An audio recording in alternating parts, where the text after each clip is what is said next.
You know, every generation has its defining traits, but the boomers had something special. Their phones might have been attached to a wall, but the baby boomers' values helped build America. Some things change, but some things don't. That's nice in the revolution. Hey, let's drink to the family, our happy family. So here are 13 reasons why boomers got it right. Other generations could use a refresher on some of these concepts. Number 1, they valued face-to-face connections. You know, back in the day, if you wanted to catch up with someone, you didn't send a text or leave a comment on a post, wipe your hands and call it a day. No, you got up, you put on something nice, and you went over to their house. Or you gave them a call on that wall landline.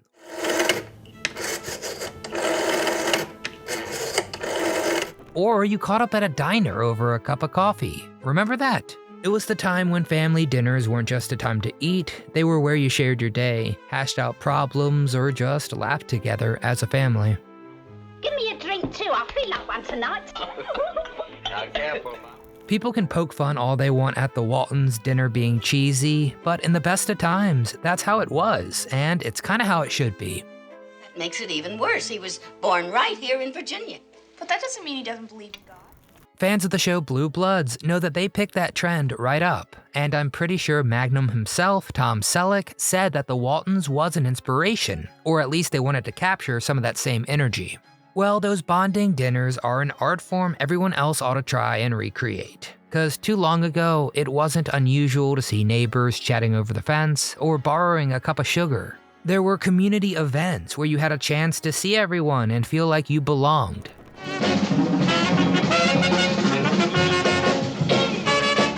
You built relationships by showing up in person and not just liking their latest update. But these days, everything's done online. And don't get me wrong, the internet definitely has its perks. Being able to reconnect with old friends and family across the country, it's amazing.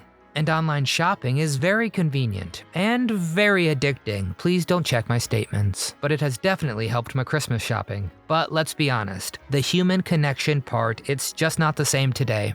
A Facebook birthday message, it just doesn't have the same warmth as a handwritten card or even a surprise visit. Don't forget we told you so. Happy birthday! Happy birthday! And sure, Zoom calls kept us all going during the tough times, but it's hard to feel the same energy through the screen. There's just something about sitting across from someone, hearing their laugh, seeing their expressions, and knowing they're fully present with you. And that's where the magic of real connection comes in.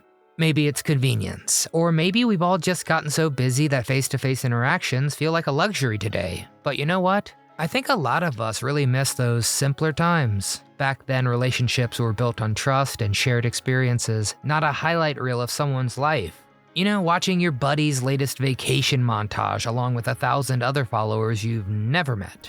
Listen here, there is something grounding about taking time to really be with people, and I think we need that back today. Green! So what? It's been green for years. I'll go and see. Cause in a world that feels more divided than ever, those personal connections could remind us of how common we all are. Face-to-face might be old-fashioned, but maybe, just maybe, it's exactly what we need. Number 2, they understood the importance of hard work. You remember how we grew up, right? Hard work wasn't just something you did, it was something you were. Back then, success wasn't handed to you, you had to put in the effort first. Whether it was our parents working factory shifts or us taking on part-time jobs to help pay for school, the mindset was always the same. Roll up your damn sleeves and earn it. People took pride in doing their jobs well, even if no one was watching. And let's not forget those stories of holding the same job for 30 or 40 years. That kind of loyalty and dedication wasn't just admirable, it was the standard. But somewhere along the line, that just shifted, I think. For the worst, if I'm being honest. Maybe it's because the world changed. Job stability isn't what it used to be, and the cost of living has skyrocketed, while inversely, optimism has plummeted. And staying with one company for decades feels almost impossible now. Right. Hello, Phil. What's happening? Everything's fine. On top of that, everything's so fast-paced these days. People want results now, and there's this pressure to achieve success overnight. So yeah, it's no wonder younger generations sometimes feel like they're running a race they just can't win. But still, there's something timeless about that boomer approach to hard work. It wasn't just about grinding for the paycheck, it was about the pride of doing a job well. The satisfaction of sticking with something until you got it right. That mindset feels so needed today, especially when so much seems fleeting or temporary. Imagine what could happen if we all embraced a bit more of that old school perseverance, taking time to build something meaningful instead of chasing the quick wins. It's a lesson worth remembering. Hard work might not always make you rich, but it sure gives you a sense of purpose. Number 3, they made music that lasted forever. If there's one thing that defined the boomers' youth, it was the music. No, scratch that, it was the best music of all time.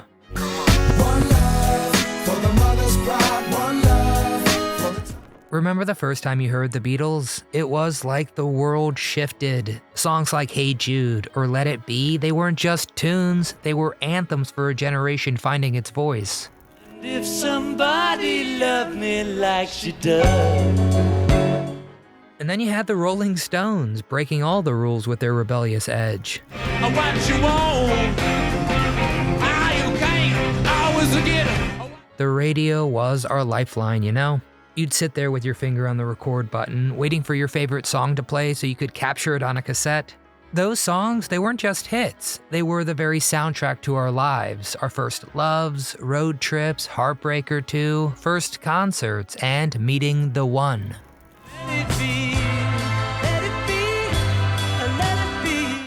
And as we moved into adulthood, the music stuck with us, maturing alongside us. Fleetwood Mac's Rumors, anyone? Now that was an incredible album. And hey, all Fleetwood Mac fans, we have some great videos about them, so check it out next. The way they used pain to make a masterpiece, it's just brilliant.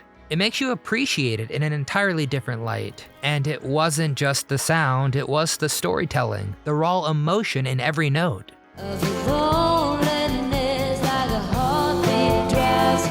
You'd play it during dinner parties or while unwinding after work, and somehow it felt like those songs understood exactly what you were going through. And we can't forget the concerts. Seeing these absolute legends live was more than just a night out. It was an experience, something you carried with you long after the lights went down.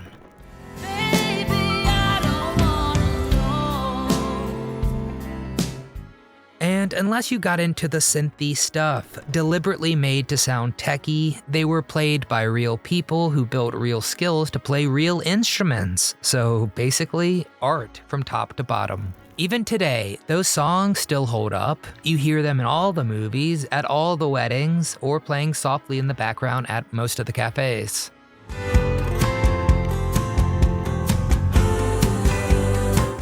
And when you do, those songs, they take you right back to the first time you heard them.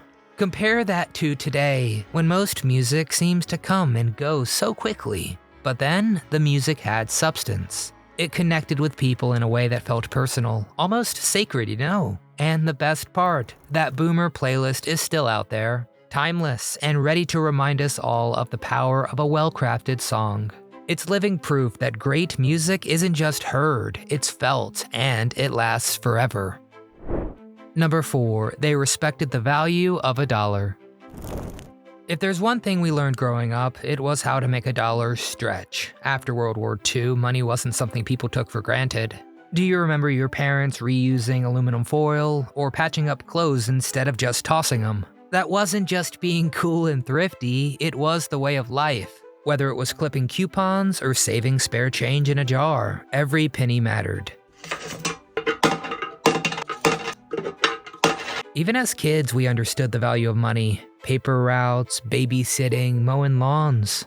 Those first jobs, they taught us how much effort went into earning just a few bucks. And spending it, that was a big deal. You didn't waste money on something unless you were sure it was worth it. And as we got older and started raising our families, those habits stuck with us. Balancing checkbooks at the kitchen table, planning for retirement, and stretching a grocery budget were all part of the routine. Credit cards weren't something you swiped willy-nilly, they were for emergencies only. And saving? That wasn't optional, it was the only way to plan for the future. Those careful habits paid off in the long run. A lot of boomers managed to buy homes, send kids to college, and retire with enough saved to enjoy their golden years. That's no small feat when you think about how unpredictable life can be. But today, things feel different. With prices soaring and credit so easy to get, it's tough for younger generations to build the same financial stability that they were. But looking back, there's a lot to learn from that old school thriftiness. It wasn't about deprivation, it was about being smart and resourceful. And honestly, in a world where everything feels disposable, maybe we could all use a reminder of how satisfying it is to save for something, budget wisely, and truly value what we have. Boomers weren't just careful with their money, they were intentional, and that's a lesson that never goes out of style. Number 5, they fought for real causes.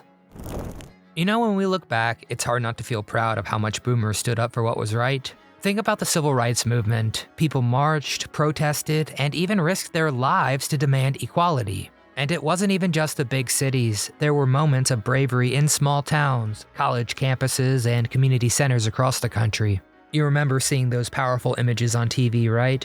It felt like history was happening right in front of us, and it was people just like us, students, workers, neighbors, who were making it happen. And then there was the Vietnam War. Whether you were for it or against it, one thing was clear: the past generation wasn't afraid to voice their opinions.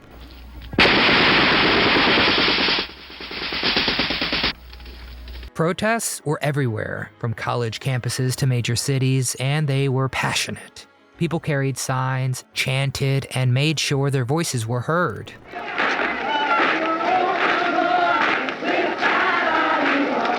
It wasn't always pretty. Some of those clashes got intense. But it was a generation refusing to stay silent about something they did believe in. That kind of activism wasn't about hashtags or trending topics, it was about boots on the ground and taking real action even when it was uncomfortable. Take this for one thing. The draft was a heavyweight for so many young men, and their friends and families fought back, questioning the government and the reasons for war. Protesters burned draft cards, held teach-ins, and marched in numbers so large it could not be ignored. And whether or not you agreed with their stance, you had to respect the fact that they weren't afraid to challenge authority. They stood up, even when it was risky and unpopular. Looking at that today, it's easy to see how much we do owe to that era of activism. The rights and freedoms we enjoy now didn't just appear, they were fought for. But it also makes you wonder, have we lost some of that fire? Sure, people are very vocal on social media, but does it carry the same weight as showing up in person? Coming in from all over the country, I suspect that we were...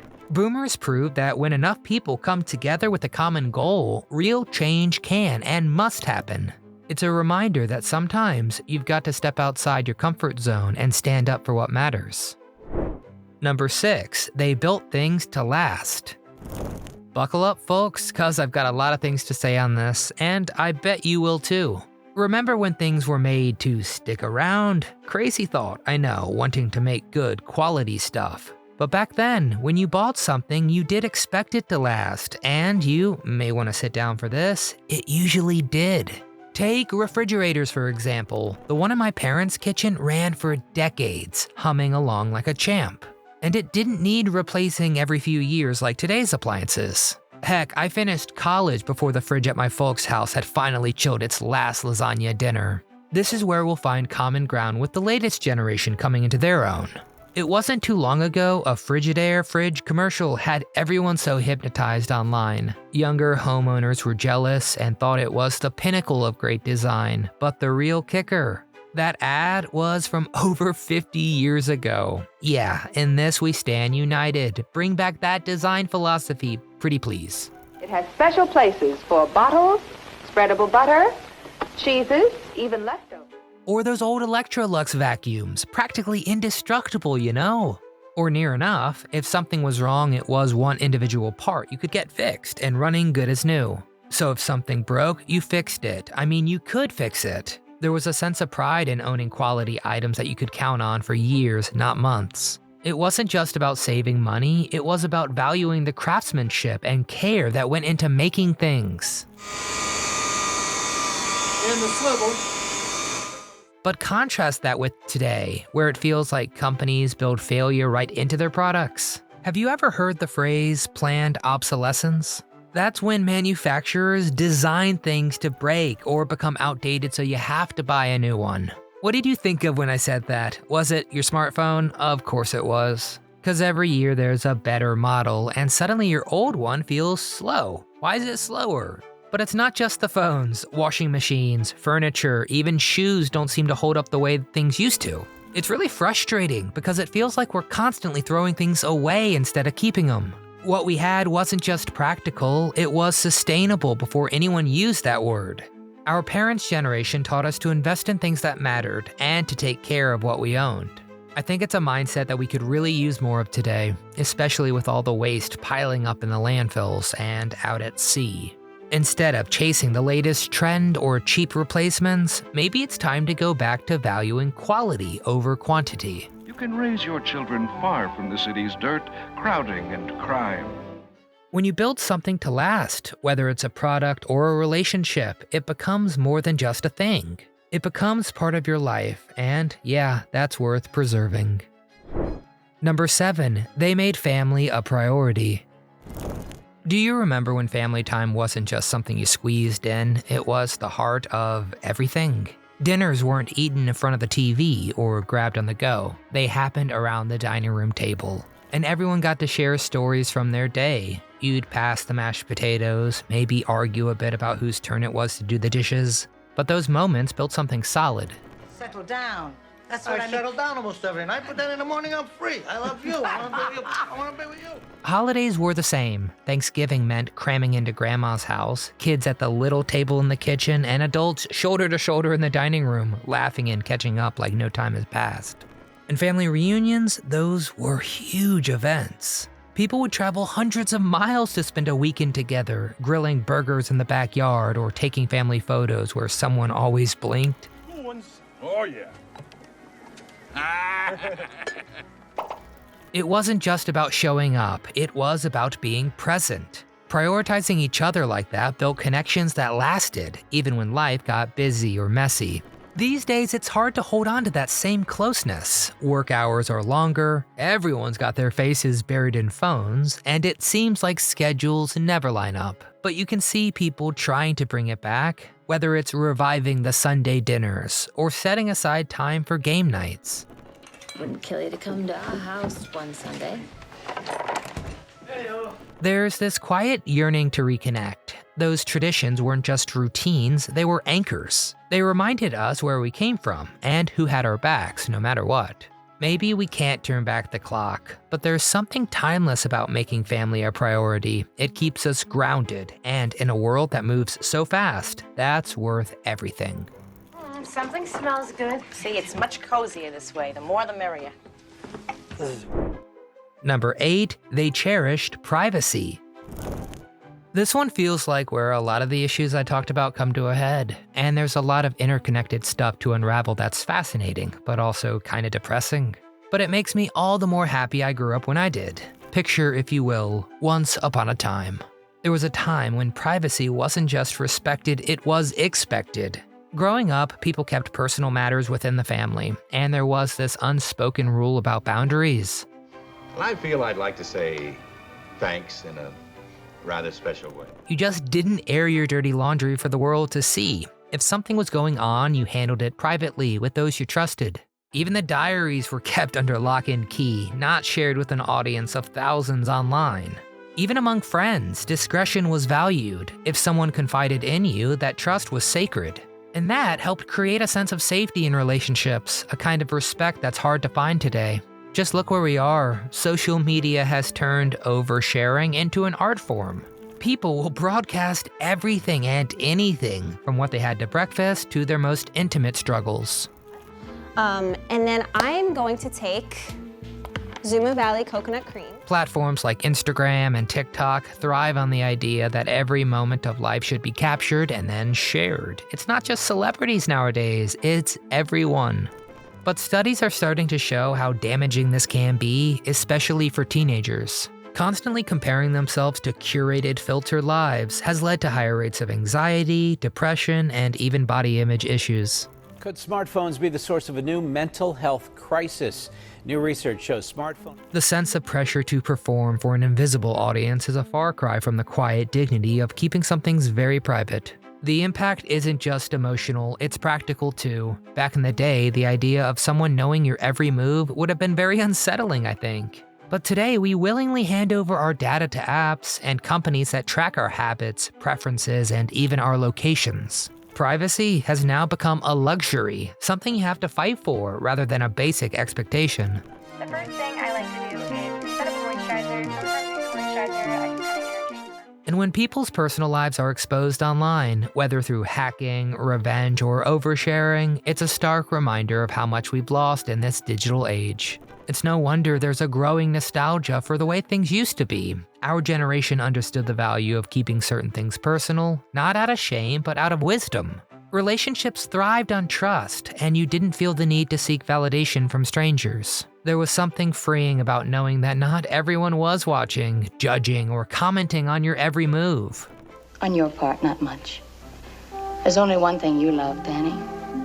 As we look at and unfortunately live through the negative consequences of this constant connectivity, it's clear we could use a return to the old ways. There is a strength in discretion and peace in knowing that not everything has to be shared. Privacy isn't just about keeping secrets, it's about preserving dignity, fostering trust, and carving out a space where you can truly be yourself. And in a world where oversharing feels like the norm, holding on to that sense of privacy might just be the ultimate act of rebellion.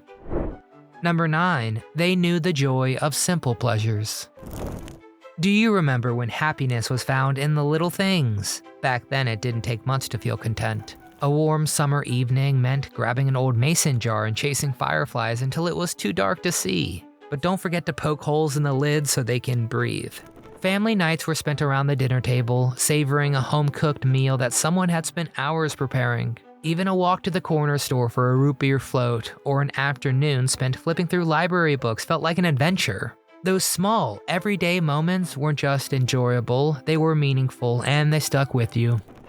Let's go, Sammy! Oh, Sammy! And here comes... But today, it feels like we're all chasing the next big thing, constantly distracted by technology and the pressure to stay plugged in. Social media, video games, and streaming platforms make it so easy to just forget the outside world.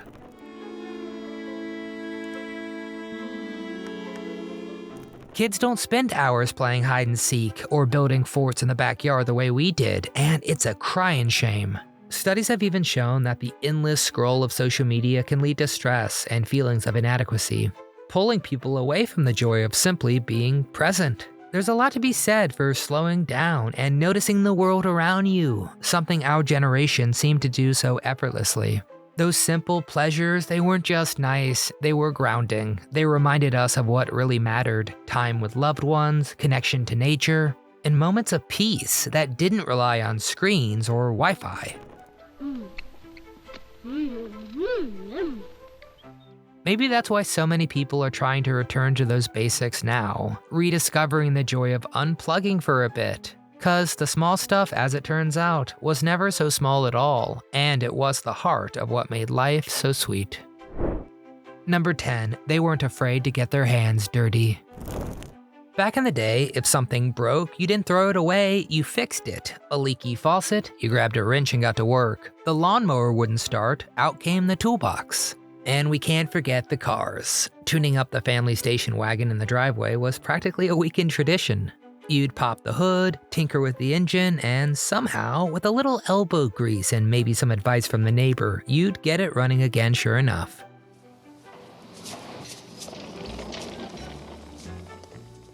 It wasn't just about saving money, it was about the pride that came with knowing you've solved a problem yourself. Contrast that with today, where it seems like everything's designed to be unfixable. Smartphones, for example, are sealed up so tight that even replacing the battery feels impossible without professionals' help. In cars, good luck doing much under the hood with all the computer systems in place.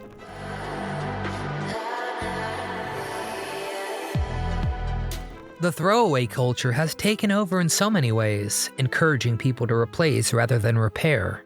It's a shame because fixing something yourself didn't just save a buck, it taught you skills and gave you a real sense of independence. What's funny is that the DIY spirit is starting to come back. People are rediscovering how satisfying it is to grow your own vegetables, build their own furniture, or fix a busted bike. There's a reason that shows about home renovation and car repair shops are so popular today. It taps into that old school mentality that we all grew up with. Back then, rolling up your sleeves wasn't just about getting your hands dirty, it was about knowing you could take care of yourself and solve problems. And that feeling, it's priceless and something worth holding on to. Number 11, they treated neighbors like family. Remember when you knew every family on the block? If you needed a cup of sugar or an extra pair of hands to move a heavy piece of furniture, you didn't think twice about knocking on your neighbor's door. Yes?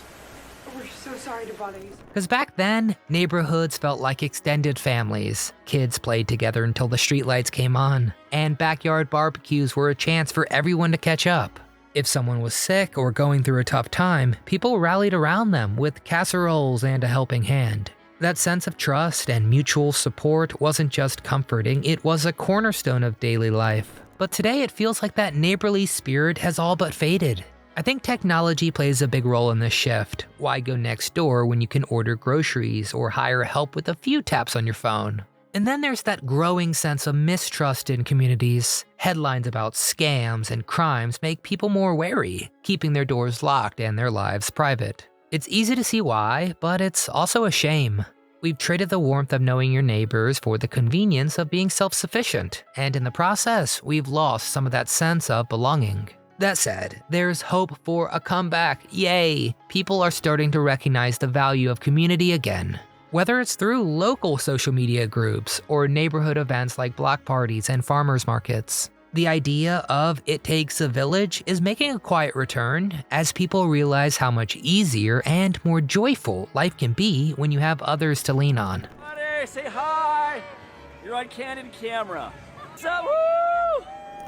Yes, the world has changed, but the need for connection hasn't. And treating neighbors like family might be old-fashioned, but it's also the kind of timeless wisdom that never truly goes out of style. Number 12, they respected their elders. Do you remember how much importance was placed on respecting our elders? Whether it was standing when an older relative entered the room, helping them carry groceries, or simply listening to their stories. I know. I'm sorry for spoiling your birthday for you. We grew up with a deep appreciation for the wisdom and experience that came with the ones who came before us. Our parents and grandparents weren't just family, they were our teachers and guides, passing down values, traditions, and hard-earned lessons about life. It wasn't uncommon to hear phrases like, "respect your elders," and we didn't just hear it, we lived it. But today, that respect seems to have faded in some ways. Part of it might be the pace of modern life. Families are often really spread out now, with grandparents and grandchildren living in different states or even countries. Push this one. Yeah. Okay. And then, see how it says And the rise of technology has also shifted the dynamic a bit. Why ask Grandpa how to fix something when you can Google it, and you usually have to teach Grandpa how to Google it? But unfortunately, ageism has crept into society, with older generations sometimes dismissed as being out of touch. It's a far cry from the days when elders were viewed as the backbone of the family, the ones who kept traditions alive and offered guidance through tough times. But there is hope, I tell you, there is hope. And it begins with recognizing the value of intergenerational connection. Many families are rediscovering the importance of keeping elders involved, whether it's by sharing meals, celebrating cultural traditions, or simply making time to listen, to talk to each other. Respecting our elders isn't just about honoring the past, it's about building a bridge between generations, ensuring that wisdom, love, and values continue to flow. That sense of continuity is what keeps families strong, and it's a lesson worth carrying forward. After all, the foundation they built is the reason we're here today. Number 13, they believed in dreaming big. If there's one thing that defined the boomer generation, it was the belief that anything is possible. Boomers grew up in the era where optimism wasn't just encouraged, it was expected. The moon landing was the ultimate symbol of that mindset. Watching Neil Armstrong take that first step on the lunar surface wasn't just all-inspiring, it was a defining moment that said, look what we can do. Those of us who gathered around black and white TVs, holding our breath as he spoke, felt it in our bones. The future was ours to shape. It wasn't just about space, it was about proving that no dream was too big.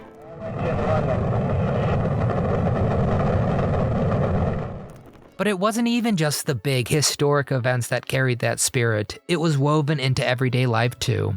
Families dreamed of better lives, and they built them one brick at a time. Whether it was by saving up to buy a home, opening that small business, or sending kids to college. There was this unshakable belief that hard work and perseverance would pay off. People weren't afraid to take risks or chase something bigger than themselves. That optimism wasn't naive, it was practical. It was grounded in confidence that effort and determination could overcome any obstacle. Even culturally, we embraced the idea of dreaming big. From groundbreaking music and film to movements that reshaped society. We don't care what your name is, boy. The energy of those dreams was everywhere. Okay, just think about Woodstock, a gathering that wasn't just about music, but a vision for a better, freer world. Or the invention of technologies like the personal computer, born from someone daring to believe that they could revolutionize the way we live. It wasn't just progress, it was passion, the kind of creative spark that comes from believing in something bigger than what's in front of you. Looking back now, it's clear that dreaming big was more than just a mindset. It was a gift that we gave the world. I see you have your computer linked to the telephone line. Can you tell us how you did that? Yes, please. In today's fast-paced, often uncertain landscape, that spirit of optimism feels more important than ever. I think boomers proved that with vision and determination, the impossible can become reality. It's a legacy worth cherishing because when we dared to dream, we didn't just move ourselves forward, we pulled the entire world along with us. And yes, that's the greatest achievement of all. And there they are, 13 reasons why boomers might have gotten more right than they realized. Whether it was cherishing family, fighting for what mattered, or dreaming big enough to change the world, boomers left their mark in ways that still resonate today. So to all the boomers who watched this video, what do you think? Are there any values or lessons that need to be brought back today? Which of these boomer practices was most relevant to you? And did I forget something that boomers did that we need to bring back today? Well, please get down in the comment section and tell us, because after all, we here at Do You Remember are nothing without you. If you enjoyed the video, which we sure hope you did, please hit that thumbs up icon, it really helps the video circulate. Make sure you're subscribed to the channel so you never miss a memory. But most importantly, from my entire team here at Do You Remember, we want to thank you so much for watching and have a wonderful day.